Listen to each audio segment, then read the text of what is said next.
I stood by the large panoramic window, watching the sun slowly set over the horizon. This house was my dream. My hands touched the warm wooden windowsill, and my head was filled with thoughts of all the years I had spent creating this place.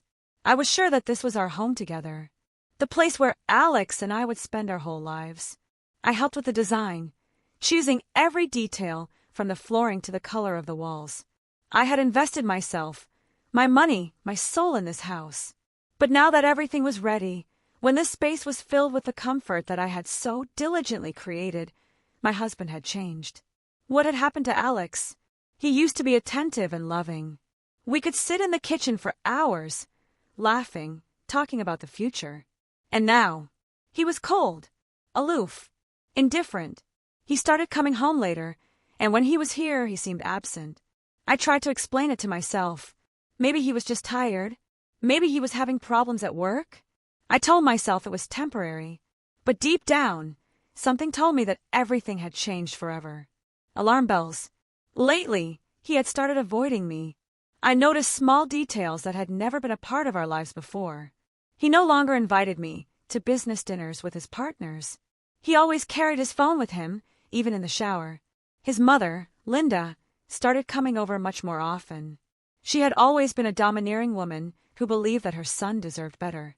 But now her presence in our house had become permanent. She walked around here like it was her home. She gave me advice on how to run the house, how the kitchen should look, what furniture to replace. I thought it was just her style. She always liked to be in control. But it was really a signal. I just didn't realize how much of a blow it would be to me. The night that changed everything. One night I was making dinner. Alex came home late again. His face was distant, cold. He threw his jacket on the couch and didn't even look in my direction. I silently set my plate in front of him. "How was your day?" I asked, trying to regain some of our old intimacy. He picked up his fork but didn't look up. "It's fine." That was all he said. My fingers tightened around my wine glass. I couldn't ignore it anymore. "Alex, what's going on?" He finally looked at me. There was no tenderness in his eyes, only fatigue and indifference. "I'm just tired, Emma. I need space. Space. From me." He rubbed his temples nervously. "Let's not talk about that now." I had a feeling I was losing something. Something important. I didn't know what, but tonight was the beginning of the end. Hidden documents. After dinner, Alex went upstairs and locked himself in his office. I stayed in the kitchen, staring at the cold, untouched dinner on his plate. What had I done wrong? I gave him everything. I invested in this house. I built a future with him. I sacrificed my dreams for his career. And now he just closes the door on me. I slowly walked upstairs. As I passed his office, I heard a soft rustle of papers. His voice was muffled, but I knew he was talking to someone. I froze at the door. "Don't worry, Mom." His voice was calm, even cold. "She doesn't know anything." I felt my breath catch in my throat. "It's under control," he continued. "When the time is right, she'll leave." I stepped back from the door as if I had been pushed back. What was that?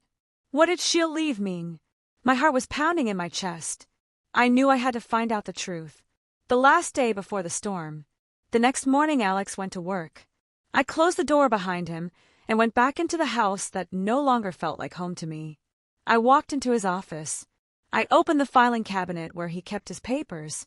My hands shook as I flipped through the papers. And then, a single page caught my eye. I picked it up and began to read. My skin grew cold with each word. It was the title deed to the house. But instead of Alex's name, or mine, it said, "Linda Carter is the sole owner of the property." I froze. This house, which I had spent years on, my savings, my love for it, belonged to his mother. I sat down slowly in my chair, feeling my head start to spin. I had been cheated, betrayed, and that meant only one thing. I was being prepared to be thrown out of this house. I was being stripped of everything. But they had no idea what I would do in return. I sat at the desk in Alex's office, clutching the same piece of paper that had shattered my life. I read every word over and over again, hoping to find some loophole, some proof that this was a mistake. But it wasn't a mistake. This was a premeditated betrayal. How did they do it? I had invested everything in this house. I remember how we chose the project, how we drew sketches of the future house together, how I spent every spare dollar on its decoration. And now it turned out that legally it didn't belong to me. It belonged to his mother. That meant that in the event of a divorce, I would have nothing left.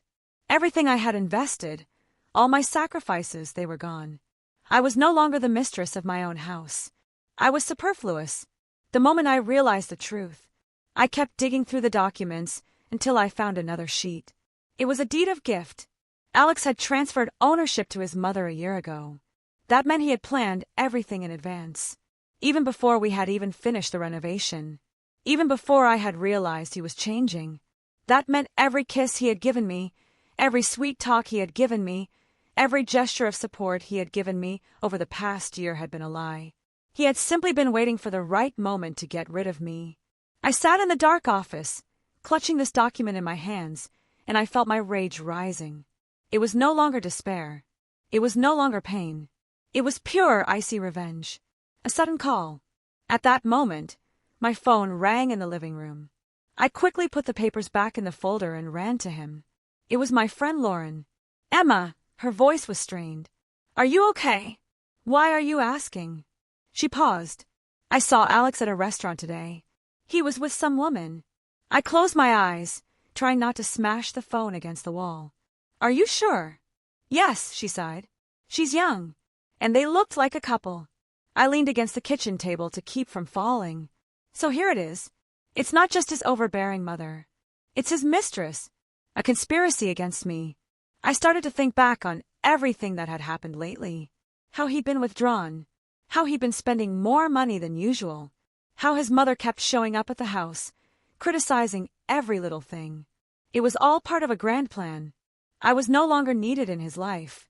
He had found someone new, younger, and wanted to dump me without losing a penny. And his mother was helping him do it in the most painful way possible. I couldn't believe it. I loved him.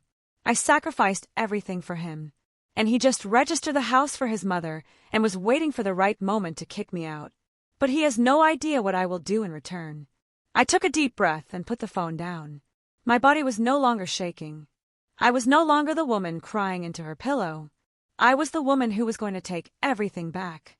I walked over to the mirror in the living room and looked at myself. The woman standing before me was no longer a victim. I will no longer let them destroy me.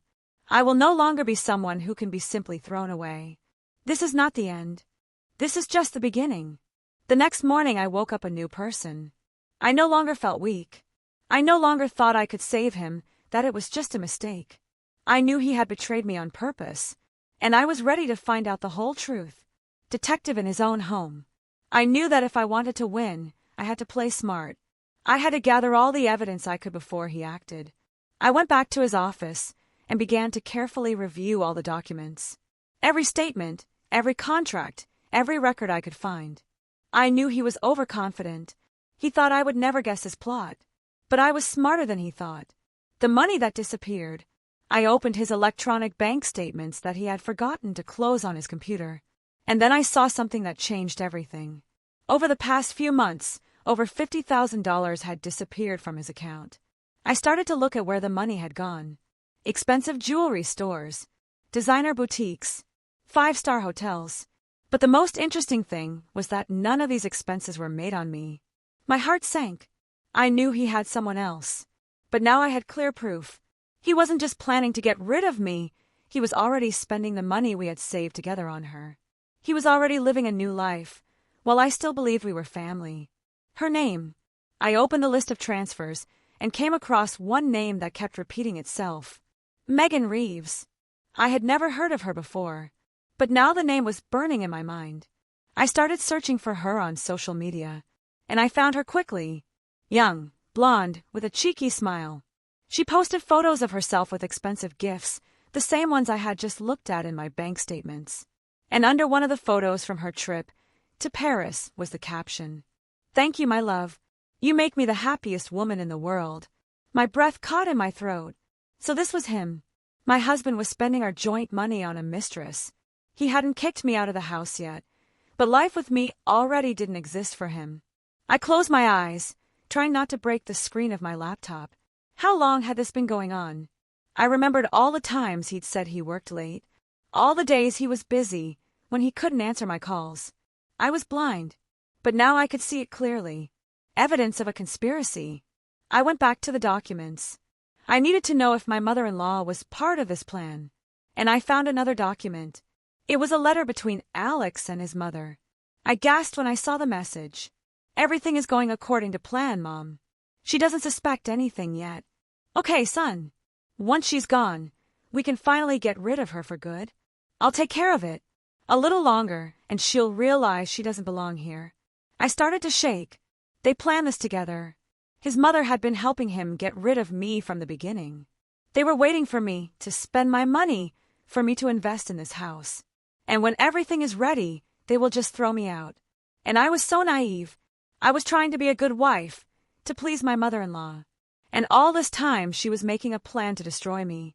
I am no longer the kind of woman who can be used. I slowly put down the papers and exhaled. Before I would cry. Before, I would ask for explanations. But now I had a different plan. I knew that they thought they had already won. They were celebrating their victory. But they didn't even realize that the war was just beginning.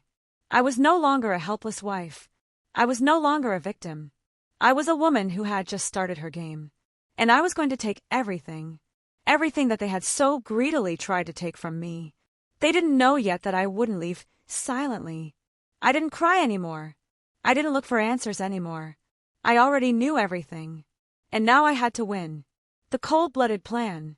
I knew that if I made a sudden move, Alex and his mother would throw me out before I could strike. So I had to play it safe. I couldn't let them know that I knew everything yet. I had to become an invisible threat. Did they think I was weak? Let them think so. Did they think I would just sign the papers and leave? They have no idea what I can do yet. Gathering evidence. The first thing I did was start documenting their every move. I made copies of all the documents about the transfer of the house. I saved screenshots of the correspondence between Alex and his mother. I recorded his phone conversations when he spoke to Megan. I knew I needed a lawyer, but first I needed to get the whole picture. Acting. I changed. I stopped asking questions. I stopped begging for attention. I stopped showing my anxiety. I played the role of the obedient, unsuspecting wife. I smiled calmly when he came in late. I stopped asking him about work. I stopped fighting for our relationship, and that calmed him down. He thought everything was going according to plan. He thought I had resigned. But really, I was just waiting. Legal advice. I found one of the best lawyers in town. I brought him all the documents I had. He flipped through the pages, read the correspondence, and smiled. You have a real chance of getting the house back. I looked up. How? He leaned back in his chair. His scheme isn't as flawless as he thinks. There were several legal violations in the transfer of ownership to his mother. Can you prove it? He nodded. But we need more evidence. Waiting for his fatal mistake. The lawyer explained to me that if Alex made even one careless legal move, I could challenge his fraudulent scheme. That meant one thing. I had to wait until he decided to get rid of me for good. If he said I should leave without a divorce, I could prove he was trying to trick me. If he signed a document that contradicted the previous agreements, I would have a formal reason to attack. I returned home ready to wait. I knew that day would come very soon. Dinner before the storm. A few days later, Alex said he wanted to have dinner with me. I knew he was preparing for something big. I noticed that he was looking at me differently. His gaze was no longer cold. It was confident, even slightly smug. I smiled the sweetest smile I could muster. How was your day, my love? He relaxed. It's okay. Big changes are coming soon. I could barely hold back a bitter laugh. Big changes? Oh yes. They really will. But not the ones he expects. I sat at the dinner table, holding a glass of wine, watching Alex. He was confident. He leaned back in his chair, relaxed, his gaze calm, even a little arrogant. I knew he was about to say the final words. Words that he thought would destroy me. But he had no idea he was about to sign his own death warrant. The moment of truth. He put down his glass and finally said, "We need to talk, Emma." I looked up, feigning surprised naivety. Is something wrong? He held his breath for a second, then nodded. I think we should break up. I set my glass down on the table. Why? He paused, then shrugged. I just can't see us together anymore. Oh, now he's decided to be honest. It's strange that he didn't say, I found a young mistress and already spent all our money on her. But I showed no anger or pain. I just calmly looked him in the eye. And what are you suggesting? His generous offer. He leaned forward. I want you to move in. Move in? Yes. This is my mother's house. It belongs to her, so there's no point in you staying here. I could barely contain my laughter inwardly. This was the very moment I'd been waiting for. This was his fatal move. I paused and said calmly, I understand. He looked slightly surprised. He was obviously expecting tears, screaming, hysterics. But I just smiled, and that confused him. Mother-in-law enters the game. As soon as he said that, she appeared from the other room. Linda, his mother, was standing in the doorway, looking at me with a satisfied smile. Oh, Emma, have you finally figured it out? I slowly turned my head in her direction. What exactly? She said mockingly. You're superfluous here. I smiled again. I wonder why you think that. She crossed her arms. Oh, that's not just an opinion. It's a fact. I leaned back in my chair and asked calmly, and how do you imagine this farewell to be? Alex looked at his mother, then back at me. I've already arranged with a lawyer. He'll prepare the documents. You'll just sign and leave, Linda added. I nodded, pretending to seriously consider their wonderful offer. Did they think I'd just leave? Did they think I'd give them this house without a fight? I slowly placed my hands on the table and whispered, You should have been more careful. They stopped. I looked up and said, You have no idea what you've done. Alex frowned. What are you talking about? I stood up, walked over to him, leaned over and whispered in his ear. You just lost.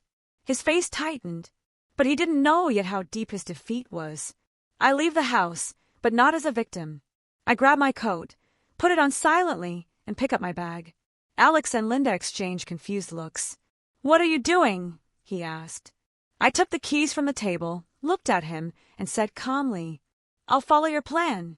So, I smiled. I'll go. Just like that. He couldn't believe his ears. I nodded. But I'll be back. He frowned. Why? I picked up my bag, slowly walked to the door, and said one last word. To finish the game. And with that, I left the house. Their surprise was the best start to my revenge. They didn't know that when I returned, they would lose everything. I left the house, but that didn't mean I gave up. Quite the opposite. It was part of my plan. Alex and his mother thought they had already won. They were celebrating their victory, unaware that I was just starting my game. Their victory. A few days later, I happened to actually didn't run into one of our mutual acquaintances, Amanda. She got straight to the point. Do you already know? I pretended not to understand what she was talking about. Know what? She rolled her eyes theatrically. Alex and his mother are already telling everyone that you just disappeared. I could barely hold back my laughter. Oh, really? They said you just signed the papers and disappeared from their lives. I nodded, feigning surprise. How interesting. Honestly, Amanda leaned closer. They're even having a party at the new family home. A party! I couldn't hold back my smile anymore. I already knew when I would make my move. The final piece of evidence. I met with the lawyer. You have everything we need, he said, looking through the documents. But, he looked up at me. We need him to sign a formal document himself, confirming that he kicked you out knowingly and legally. I thought for a few seconds. Then I said, he'll do it himself. The lawyer raised his eyebrows skeptically. What? I smiled. You have no idea how confident he is. The final move before the blow. The next day I called Alex. He wasn't expecting my call. Emma! Hi, Alex. I heard him sigh. What do you want? I made my voice soft and calm. I just want to close all the legal formalities, so I never have to see you again. He laughed. Oh, I like the way you think. Okay, I'll sign all the papers. He couldn't believe his luck. Really? Yes. I don't want to waste any more energy on this crap. Great. I've already prepared everything. Oh, he has? Excellent. The fatal signature. The next day I arrived for a meeting at the law office. Alex was in a great mood. Oh, you look great, he said mockingly. I ignored him. The lawyer spread the papers out in front of us. Alex signed first. I knew the most important sentence on the papers was, "I knowingly evict my wife from the house, knowing that it legally belongs to my mother." That was his verdict. I signed and gave the papers to the lawyer. "Well," Alex smiled, "you're finally out of my life." I raised my head and said the most important words. "Oh, Alex, did you enjoy evicting me so much?" He raised an eyebrow mockingly. "Yeah, that was easy." I nodded. "Remember those words?" I stood up and left. That was the beginning of the end for him. Alex thought it was over. He thought I had just signed the papers and walked away, that he and his mother had won, that I had left them the house without a fight. But they had no idea that this signature would become their greatest curse. The subpoena. A week after we met, I gave the order to the lawyer. He filed a formal lawsuit against Alex and his mother for real estate fraud. Their deception was exposed, and a few days later, bailiffs knocked on their door. "Alex Carter!" He opened the door irritably. "Yes, it's me." A man in a formal suit pulled out a briefcase. "You are officially summoned to court." Alex stopped, his face turning pale. "What?" The man handed him the papers. "You are being charged with real estate fraud. You have 30 days to appear in court. This is some kind of mistake. All the documents are filed officially. Goodbye." Alex stood in the doorway, shocked. Linda came out of the kitchen, wiping her hands on a towel. "What happened there?" Alex looked at her nervously and handed her the documents. Linda began to read. Her hand trembled. "This is a joke." Alex was silent. He understood. "I came back, and now I'm playing for real." The panic begins. The next morning, Alex called me. His voice was not as confident as before. "Emma, what does this mean?" I paused. "What exactly?" "A subpoena." I smiled, even though he couldn't see it. "That means you lost." "But you signed the papers." I took a deep breath. "Yes, you too. It was your signature that confirmed that you knowingly kicked me out, knowing the deal was illegal." He gasped. "You framed me." "No, Alex. You framed yourself." Silence. I heard him sigh heavily. "You can't do this." I said slowly, "I already did it. The trial is approaching." I knew Alex was panicking now. He understood that his own actions were now working against him. I used his own weapon to destroy him. He tried to find a lawyer to get himself out of the situation. But the truth was, his deception was too obvious. Linda screamed at him day and night. "You should have come clean. How could I have known she was so deceitful?" I imagined them making a fuss in their perfect family home, a home that would soon no longer be theirs. And that was the greatest pleasure I could give them. The moment of truth was approaching. The trial was set for 2 weeks. I knew that Alex and his mother were now doing everything they could to save themselves. But they were already backed into a corner. They thought it would be an easy game. They thought I would just leave. But now they were the victims of their own conspiracy. And I wasn't going to save them. The day of the trial had arrived. I showed up at the courthouse calm, confident, and fearless. Unlike Alex and his mother, they no longer looked like winners. Alex looked exhausted, with dark circles under his eyes. Linda kept whispering to him, but he just waved her away in exasperation. He knew they were in trouble. The hearing began. The judge flipped through the papers and looked up at us. "Miss Carter, you filed a real estate fraud lawsuit.